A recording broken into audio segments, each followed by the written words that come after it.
প্রতি বছর ধুমধাম আকারে উল্লাসে মেতে গণেশ পুজো নিরঞ্জনের আয়োজন করে থাকে Belgharia youth club.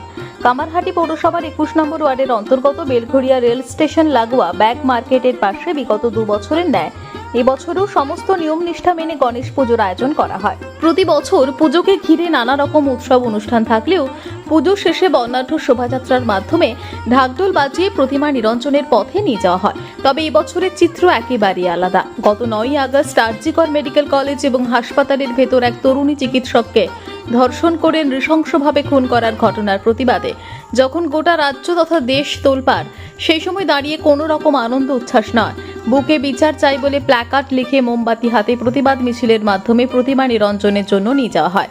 Belgharia youth ক্লাবের সম্পাদক রোহিত সিংহের তত্ত্বাবধানে এদিনের এই প্রতিবাদ মিছিলে এলাকার বহু মহিলা পুরুষ তারাও সকলে সামিল হন। ঢাকনা বাজিয়ে প্রতিবাদী সুর তুলে ঢাকিরা এদিনের এই মিছিলে পা মেলান। এর পাশাপাশি বিভিন্ন নৃত্য অনুষ্ঠান ও এদিনের এই মিছিলে প্ল্যাকার্ড নিয়ে প্রতিবাদে সামিল হন। এদিনের এই প্রতিবাদ মিছিলে পা মেলান কামারহাটি পৌরসভার 23 নম্বর ওয়ার্ডের কাউন্সিলর সোমনাথ রায়চৌধুরী। বেলঘরিয়া ইউথ ক্লাবের পরিচালনায় আয়োজিত তৃতীয় বর্ষের গণেশ পুজো নিরঞ্জন যাত্রায় এখানে অভিনব ভাবনাকে সাধুবাদ জানিয়েছেন এলাকাবাসী থেকে শুরু করে পথ চলতি মানুষেরাও। এই প্রতিবাদ মিছিলটা এই জন্যই করা হচ্ছে, আসলে আমরা ভেবেছিলাম যে বিচারটা আমরা পেয়ে যাব, এখনো পর্যন্ত আমরা বিচার পাইনি। সিবিআই অনেক দিন ধরে ঘুরিয়েই যাচ্ছে, বিচার আমরা সঠিকভাবে পাচ্ছি না। কখনো শুনতে পাচ্ছি যে যিনি প্রধান বিচারপতি উনি নেই, সেটার জন্য 5 তারিখ থেকে ওটা পিছিয়ে গেছে। এই জিনিসটার জন্যই আমরা আজকে এই র্যালিটা বের করেছি। হ্যাঁ, অবশ্যই বিচার তো চাই। আজকে প্রতিবাদী ভাষণ উল্লাসের সঙ্গে কি করবেন এই বিষয়ে? না, ঠিকই আছে, এবার ঠিকই আছে। বিচার চাই, এরকম করে উল্লাস করে কি করবে? আপনারা সমর্থন করছেন? অবশ্যই, হ্যাঁ, বাড়ির মেয়ে তো অবশ্যই, বাড়ির মেয়ে, আমার বাড়ির মেয়েও তো আছে, তাই না? আমার বাড়ির মেয়েও তো আছে। প্রতিবাদ জারি থাকবে নাকি দুর্গাপুজো উল্লাসে মেতে উঠবেন? না, উল্লাসে মেতে উঠবে, প্রতিবাদে মেতে উঠবে।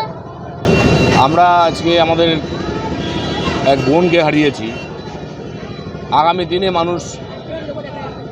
সমস্ত মানুষের, আমাদের বোনেদের, আমাদের মায়েদের পাশে থাকার জন্য আমাদের এক অভিনব বার্তা যে আমাদের যে ইয়ং ছেলেরা আজকে সমাজে, আগামী দিনে যারা সমাজের কাণ্ডারি, তারা যেন এই শিক্ষায় শিক্ষান্বিত হয় এই ধর্মীয় অনুষ্ঠানের থেকেই, যে প্রত্যেক বোনেদের, প্রত্যেক মায়েদের তারা যেন সুরক্ষিত রাখতে পারে। তাদের ভিতরে যে অসুর বাস করে, সেই অসুর যে উদ্দাম নৃত্য করে আমাদের ছেলেরা, সেই অসুরকে মারতে জানে। সেই অসুরকে বধ করে আজকে তারা বর্ণাঢ্য শোভাযাত্রায় অংশ নিয়েছে মা বোনেদের সুরক্ষা দেওয়ার জন্য, তাদের পাশে থাকার জন্য, বোনের হাতের রাখি পরার জন্য, আর বোনের হাতের ভাইফোঁটা নেওয়ার জন্য। আগামী দিন যাতে কোনো বোন কুণ্ঠিত না করে, সেই জন্য আমাদের এই অভিনব আজকের প্রচেষ্টা।